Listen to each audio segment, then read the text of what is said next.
¿Qué tal a todos? Soy yo de nuevo, y después de un tiempo inactivo vuelvo con la tercera parte de las historias asombrosas. Espero que les agraden los relatos y que pasen un buen rato viéndolos. Comencemos. La foto profética. La señora Eileen M. Vitell, de Portsmouth, Inglaterra, cuenta la siguiente historia de una fotografía que estuvo mucho tiempo escondida.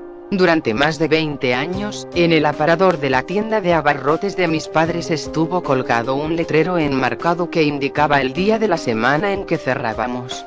2 semanas antes de la boda de mi hermano, descolgaron el letrero para cambiarlo y lo sacaron de su marco.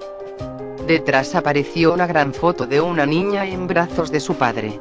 La niña era la prometida de mi hermano y el padre su futuro suegro. Nadie sabe cómo llegó esa foto a ser utilizada como respaldo del letrero de la tienda, pues ninguno de los que aparecen en ella era entonces conocido nuestro. Y sin embargo ahora, 20 años después, ambas familias iban a unirse mediante el matrimonio. Destino compartido. En las Bermudas, en 1975, un hombre que iba en una bicimoto fue muerto por un taxi exactamente un año después de que su hermano, que iba en la misma bicimoto, fue muerto en la misma calle por el mismo taxista que llevaba al mismo pasajero. Kimono fatal. Un kimono, que perteneció sucesivamente a 3 muchachas adolescentes que murieron antes de poder lucirlo, fue considerado portador de tan mala suerte que un sacerdote japonés procedió a quemarlo en febrero de 1657. Cuando estaba haciéndolo, se levantó un fuerte viento que avivó las llamas hasta que no pudieron ser dominadas. El fuego así prendido destruyó 3/4 partes de Tokio, reduciendo a cenizas 300 templos, 500 palacios, 9.000 tiendas y 61 puentes, y acabando con la vida de 100.000 personas. El reloj que se detuvo. Un reloj decorado perteneciente al rey Luis XIV de Francia se detuvo en el preciso momento de su muerte, las 7:45 de la mañana del 1 de septiembre de 1715, y no ha vuelto a funcionar. Doble riesgo. Jabez Spitzer, de Leiden, Massachusetts, fue muerto por 2 balas en el ataque al Arsenal Federal de Springfield el 25 de enero de 1787, durante la rebelión de Shays. Llevaba puesta en ese momento la misma casaca que había llevado su hermano Daniel cuando también fue víctima de 2 proyectiles el 5 de marzo de 1784. Las balas que mataron a Jabez Spitzer entraron por los agujeros hechos por las balas que habían matado a su hermano Daniel 3 años antes. Escrito en el viento. Camille Flammarion, el célebre astrónomo francés del siglo XIX, era también estudioso del ocultismo, y en especial de cómo puede relacionarse la aparición de fantasmas con el problema de la vida después de la muerte.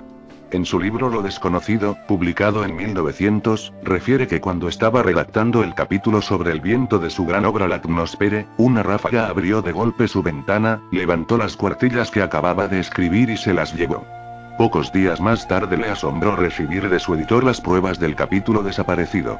El viento había llevado los papeles a una calle por la que pasaba el portero del editor, que a menudo hacía de mensajero para Flammarion. El portero se había limitado a recoger las cuartillas voladas y llevárselas al editor como de costumbre. La bala que al fin dio en el blanco. En 1883, Henry Thiegland, de Honey Grove, Texas, dejó plantada a su novia, que desesperada se mató. Su hermano trató de vengarla matando a Thiegland, pero la bala solo le rozó la cara y fue a incrustarse en un árbol. El hermano, creyendo que había matado a Thiegland, se suicidó. En 1913, Thiegland estaba talando el árbol donde se había alojado la bala. Era muy difícil, de modo que decidió usar dinamita. La explosión incrustó la vieja bala en la cabeza de Thiegland y lo mató. Un iceberg que cayó del cielo. En julio de 1975 un gran bloque de hielo atravesó el tejado del hogar de los Melkis, en Dunstable, Bedford, Inglaterra. En el momento del incidente la familia estaba enfrascada viendo en la televisión una película acerca del Titanic. Cuando el hielo cayó sobre su techo esperaban en tensión el choque del barco contra el iceberg fatal. Las maldiciones de una madre. No todas las muertes por maldición ocurren en lugares primitivos. Por ejemplo, los acontecimientos que voy a referirme tuvieron lugar en Oklahoma, Estados Unidos en 1960. El caso afectó a un hombre que había sido criado por una madre muy dominante. Cuando decidió abrir un club nocturno, ella lo ayudó a financiarlo y después se quedó para ayudarlo a regentarlo. Unos 14 años más tarde, cuando tenía 38, nuestro hombre se casó, y poco después decidió vender el club. Su madre le advirtió que no lo hiciese, pues de lo contrario le ocurriría algo terrible. 2 días después, el amenazado, que nunca había tenido trastornos respiratorios, experimentó un leve ataque de asma. No obstante, siguió adelante y vendió el club. Al día siguiente de la operación llamó a su madre para comunicárselo. Ella volvió a decirle que algo iba a ocurrirle. Inmediatamente su asma empeoró, y tuvo que ser llevado precipitadamente al hospital. Un psiquiatra consiguió hacerle ver la relación entre su enfermedad y las advertencias de su madre, y el asma empezó a ceder. Sintiéndose mejor, el hombre empezó a hacer planes para emprender otro negocio, esta vez sin su madre. Después, un día la llamó para decírselo. Ella no intentó disuadirlo, pero le advirtió que si seguía con su empeño debía esperar resultados aún más terribles. No había pasado una hora desde esa fatal llamada telefónica cuando el hijo tuvo otro ataque de asma y murió. El regreso de la chica de Petrovka. Cuando a principios de los años 70 el actor británico Anthony Hopkins firmó un contrato para interpretar uno de los principales papeles de la versión cinematográfica de La chica de Petrovka, de George Pfeiffer, recorrió en vano las librerías de la Charing Cross Road londinense en busca de un ejemplar de la novela. Un tanto frustrado, entró en el metro de Leicester Square para volver a casa. Y allí, en un banco de la estación, encontró un ejemplar del libro, al parecer olvidado por otro pasajero. 2 años más tarde, Hopkins estaba en Viena trabajando en la película cuando recibió la visita del autor del libro, George Pfeiffer, quien le dijo que no tenía ningún ejemplar de este porque había dado el último a un amigo que lo había perdido en Londres.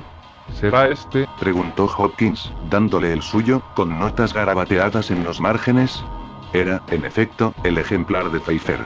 La chica de Petrovka había vuelto al fin a casa. Bloops y señales wow. La tecnología es una cosa maravillosa. Desde casi siempre nos hemos visto obligados a depender por completo de nuestros propios sentidos humanos como el único recurso para la detección de fenómenos extraños e inusuales, pero ya no. El siglo XX dio el gran salto al desarrollo tecnológico humano, pero con este llegaron más misterios. Algunos están resueltos, como el descubrimiento de las ondas de radio que emanan de los objetos astronómicos, pero un contingente cada vez mayor de los misterios detectados a través de la tecnología nos muestra que los fenómenos inexplicados no son simplemente un producto de la imaginación hiperactiva. SETI, o la búsqueda de inteligencia extraterrestre, es un esfuerzo diseñado para detectar evidencia de especies exóticas. Dedicado principalmente a la búsqueda de ondas de radio de una fuente extraterrestre, los diversos programas SETI hasta la fecha no han presentado ninguna prueba de los extraterrestres. Excepto tal vez una vez. En agosto 15 de 1977 una señal fue detectada por el Dr. Jerry R. Eman utilizando un telescopio de radio de la Universidad del Estado de Ohio.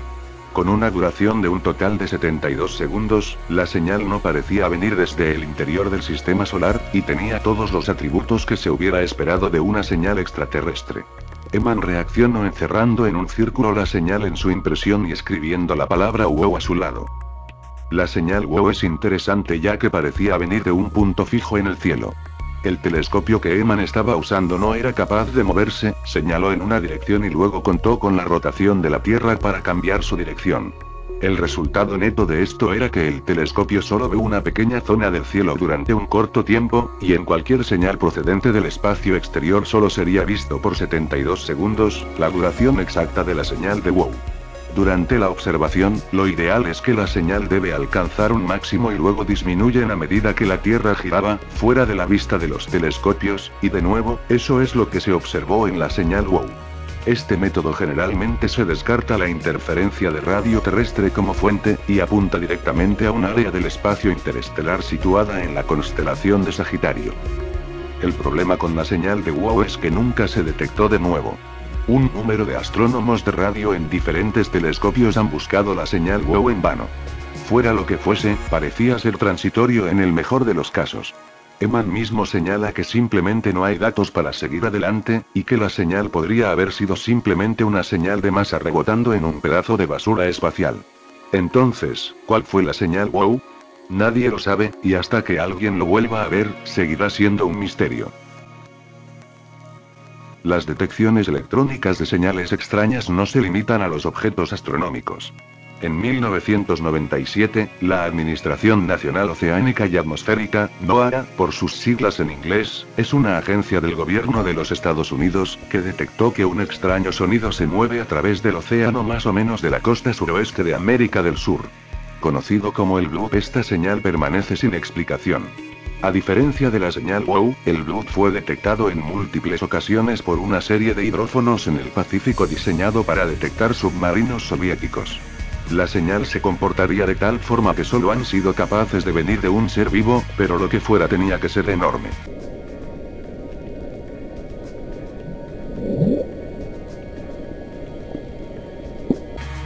La señal se escuchó a una distancia de más de 5.000 kilómetros, lo que sugiere que la criatura habría tenido que haber sido mucho más grande que una ballena azul.